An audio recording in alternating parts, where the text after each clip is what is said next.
I don't. Hello, everyone. Welcome to the Let's Get Loud podcast.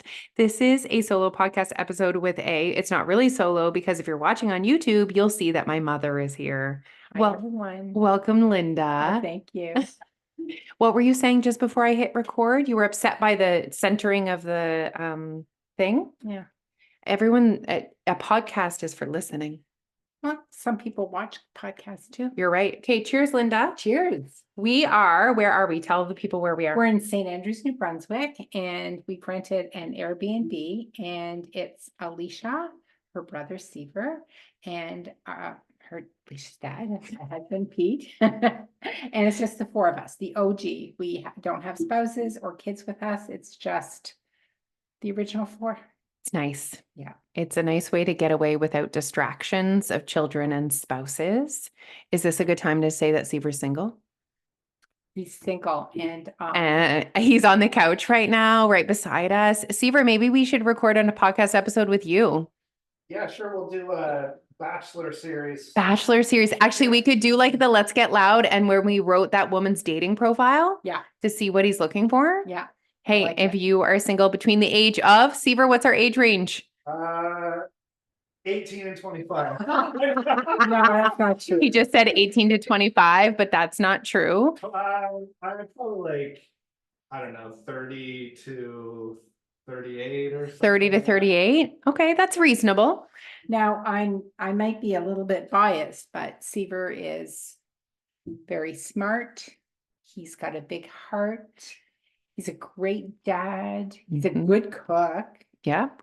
All the highlights. I think he's rather handsome too. If you like fishing and outside too, he likes to be outside. Or just support that he likes that. Okay. Seaver is a very interesting name. I'm sure our podcast listeners are thinking, how did you end up naming your child Seaver?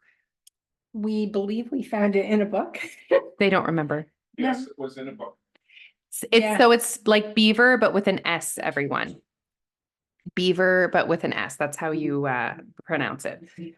Okay, so Linda is here with us and she has agreed to answer some questions. So we're gonna find some questions. And this is gonna get us going here. Okay, so someone says, hi, Linda. Hi, person. Okay, so you want a good story about me growing up, maybe one where you were a pain in the ass. So they want to hear a good story about me growing up. Well, you weren't perfect. I wouldn't say pain in the, well, I mean, I went through some teenage stuff. yeah. There was the time that your dad was out in the studio and a cop car pulled up. And who was in the back seat but Alicia Stafford? I was barely doing anything wrong. I was at a hockey game and we were drinking at a hockey game like you do in high school, right? And I just happened to be the person with the stuff in my bag. And then I was getting in someone else's car. Clink, clink, clink, clink, clink, clink. And then he didn't arrest me. No, he just brought you home. He just brought me home. And because he knew you. He knew yes, you. and I was so petrified. But you told me this story later, and I think it's mean. You and You said, Dad. tell me what my punishment is. Tell me right now what my punishment is. I said, no, we're going to tell you in the morning. We need to think about it. And I knew it was psychological. It was Psychological I warfare. learned it from my father. You got to keep them in suspense. It makes it the punishment a little bit more. I don't even remember you necessarily punishing me. I think we felt we had to ground you. Oh, although okay. we were laughing. It was grounding. Grounding. It was a grounding. Yeah. Yeah. I don't know how.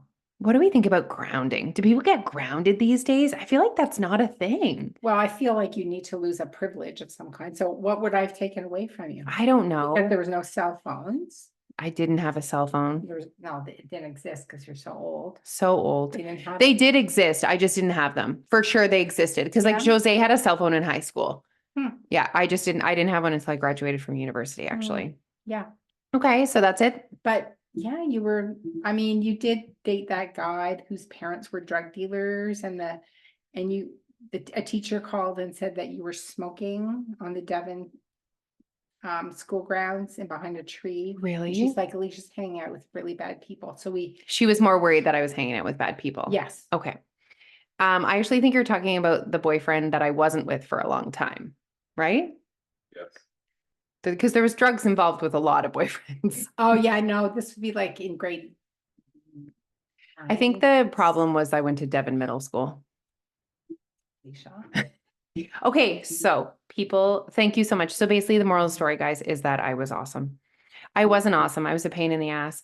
Do you know what I remember when I was in university just being so intense about, like, I remember being like, Mom, I need to go to the library. And you were like, right now for like that long, you really need to go all day. Do you remember that?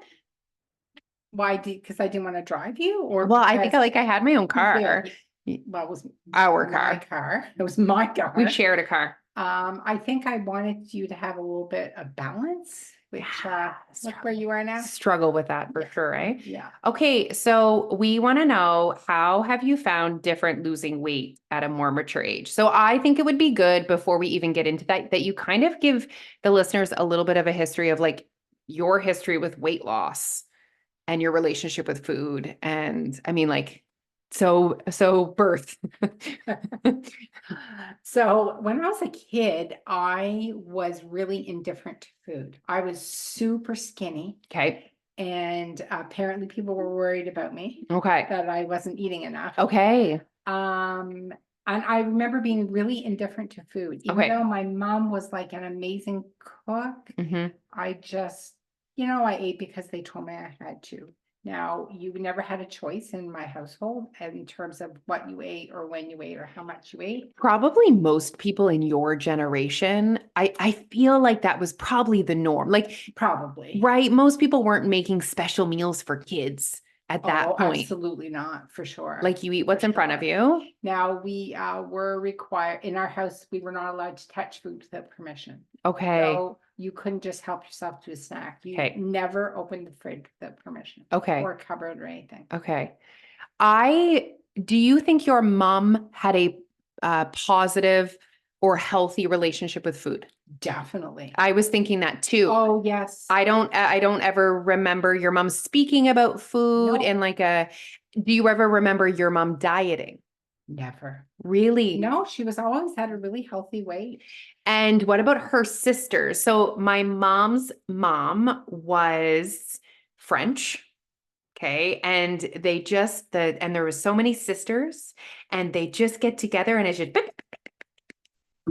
Yeah. and there was a lot of talking about everything. Mhm. So do you have memories of your mom and her sisters, like talking about their weight, their bodies, food, dieting? I don't, they would definitely say someone has gained weight. I Okay, remember that. okay. But, and definitely they're very conscious about their appearance. Okay. That's something that's very important. I feel like they would like call someone on it too. They would be like, Mom, why don't you gain weight? Like they would tell each other that they gain weight. Oh, they would tell a person. They Yeah. did. It was so inappropriate. Well, it's just, yeah. Or like my mom would also tell people when she didn't think their color combination Right. choices were. Yeah. One good. time I visited her and I had bangs and she was very clear that she did not like my bangs. Okay. So you grew up with your mom and then what Yeah. about your dad? What was So- your dad's relationship with food? My dad was, oh, so by the way, my mom was also a really good cook, so she really appreciated flavors and all Yes. that sort of thing, but in moderate portions. My dad had horrible tastes in food. And he either was on a diet, eating lettuce and Depriving. depriving himself. So he was either in deprivation mode or he was gorging. Isn't that interesting? So I initially asked about your mom's relationship with food, but it's your dad that struggled with his relationship with food. So you remember your dad dieting? Always. Really? My dad was either dieting or he was like living life. He was like all or nothing. He would diet and do what they called calisthenics back then, which is a military term for exercising. Oh, okay. And he would quit smoking and he wouldn't be drinking, or he would do all of it. Like it was always Extreme. extreme. So my mom's dad was in the military. Okay. Do you think he was dieting was it because of his health? Was it because he wanted to look a different way, feel a different way? Do you think it was because he was in the military and it was not really acceptable? Why do you think your dad wanted to lose weight? It was not acceptable. in the military. Okay. Plus, he had a heart condition. He had his first heart attack at 32. So the doctors would tell him, like, you need to cut back there. And he was going to military hospitals, and they're very, very strict about that. Okay. Sometimes they would keep him in the hospital to force him to diet. Yeah, he was on a 500-calorie diet once a day diet. Okay. So Yeah. it's funny, you did grow up seeing that, but it was from your dad. Yeah. Okay. And so at what point in your life do you feel like you struggled with your relationship with food or felt unhappy in your body or were gaining weight? Like how did it, so now we're not a baby anymore. Like, So late teens, I Okay. was on my own, and I was like enjoying all the food that I couldn't Okay. at home or didn't at home. so my mom's parents moved away when you were in grade 11. Is that When right? I was 18, I had graduated. from Okay. So moved back to Ontario and my mom chose to stay in Fredericton. Now, was it because you met a cute boy? I met a really cute boy. It was my dad. And I also wanted to get away from the thumb of that authoritarian parenting. Both your parents, do you feel like had you under the thumb? Like, Yes. They were yes. both very strict. Okay. So you were, and did they fight you on living on your own or were they like, okay, bye? They were a bit concerned, Okay. but it was the 70s. How were so you going to pay your bills? Like you were I was 18. working full time. I mean, Yeah. No, I had a budget all worked out. And what were you doing? What roommate. was your full-time job? I worked for a collection agency as like a secretary. Okay. And you had a roommate, Had a roommate. female roommate? Female, and she had the strangest relationship with food. Okay. She was always constipated, Okay. but I saw what she ate. She would eat she would open a can of corn, not even cream corn, but corn. That would be her Solution? Her Oh, supper. oh, Yeah, she ate a lot of processed food, and it was like she didn't eat a lot of vegetables. And not a lot she's of like, fiber. She's like, the doctor talked to me, and I'm supposed to eat more fruit and vegetables. I'm like, yeah, you're gonna feel a lot better. Okay. So then, because I mean, I've seen pictures of you when you graduated from high school. You were sitting at a very healthy weight then.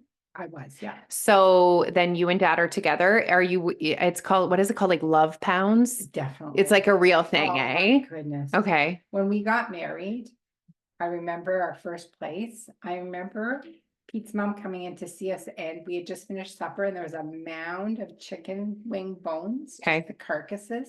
She's like, did you two just eat all of that? It was definitely our chubby era. Yeah. We were super happy, really Mhm. content, no kids, we just did our own But thing. not for long. So you got married in 1980 and I was born in 1982. So you Yeah. didn't spend a whole lot and you have to cook a baby for 10 months. So True. really you were only married for a year before you got pregnant. That's true. So then tell us about like your weight gain, your body through like pregnancy. Like, do you remember gaining a lot of weight when you had me? Wait, I used to know this. I gained 29 pounds with you. Not a But lot. I was overweight. to start Okay. with. Okay. I remember I gained 19 pounds with Seaver. Okay. He was 9 pounds when he was born. You were 13. Oh, 8'3", okay. 8'3". Okay. Okay. Yeah. So I didn't really love my body, what was happening to my body, but no one seemed to care. Okay. And then did Like- you start dieting at like, when did you start dieting as an adult? It was Weight Watchers, and I'm gonna say 4 years old. So Oh, really? You started doing Weight Watchers when I was that young? yeah. Because you Yes. were doing Weight Watchers when I was in university, like moved away to England, I think. Yep. Because you were featured in Weight Watcher I magazine. was. I wasn't living at home then. Okay, so I did have 2 little bouts with Weight Watchers then. That's what it was. Yeah. That's Okay. what it was. So did you lose a lot of weight on Weight Watchers? I lost 60 pounds. That's a lot of weight. Yeah. Yeah. Both times? Yeah. Okay. I think probably the second time was that must have been near your thinnest as an adult. Oh, for sure. Okay. And then what happened after that? Like you're a lifetime member. Like, were you counting points? Were you actually counting points? Oh, yeah. Do you remember? Like, because the program has changed so much. Was like fruits and vegetables free? Was it like, do you remember playing the game a little bit? I was pretty Compliant? Yeah. Did you have cheat days?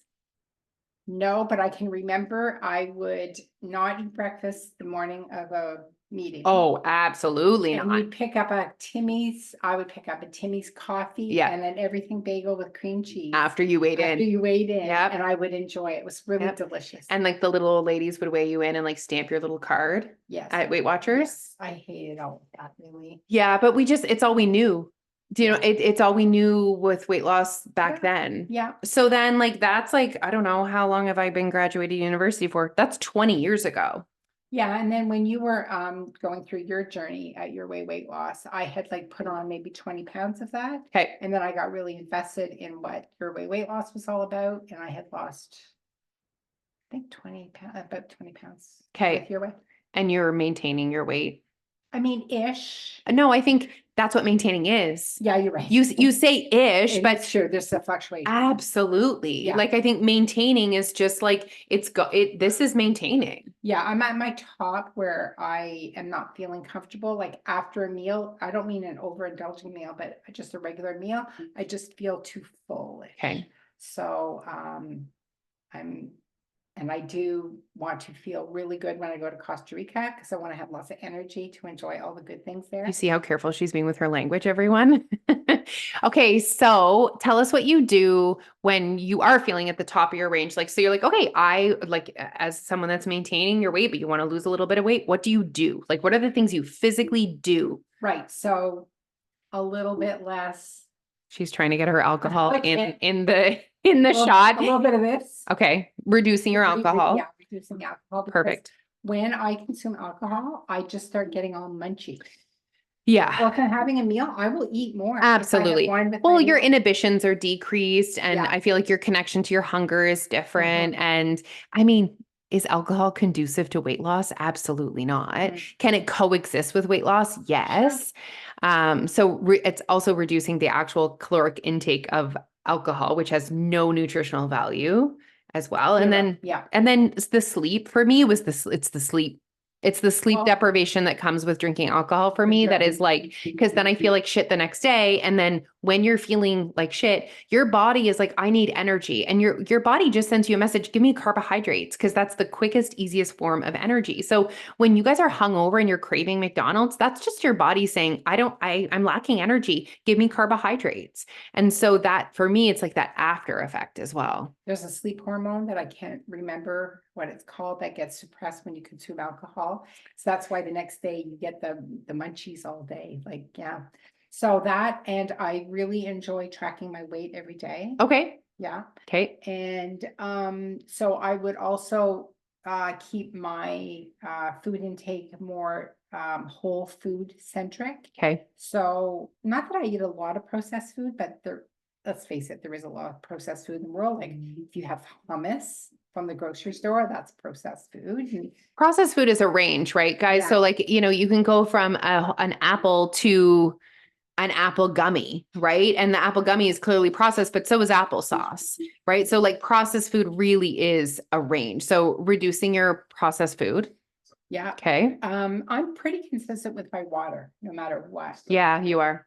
Does he So- know that we're recording a podcast? So, yeah, the daily weighing in, logging it, that's really important to me. You increase your movement? I'm pretty consistent with my movement. Okay. So I would say I don't increase my movement. Okay. Um, Do you increase your calorie awareness? Are you more conscious of portions? definitely aware of portions. So the temptation to go back for seconds would be something that I would perhaps give myself more time before I choose to go back for a sec. Because honestly, if I do wait a few more minutes, I'm not.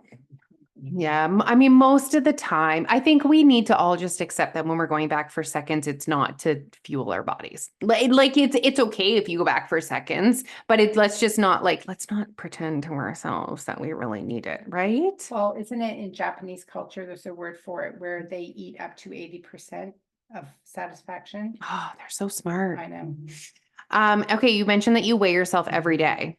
Mhm. What does that give you?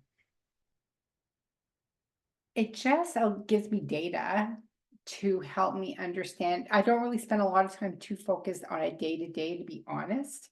I'm more likely to look at back at the previous week. Okay. And like, look at the trend.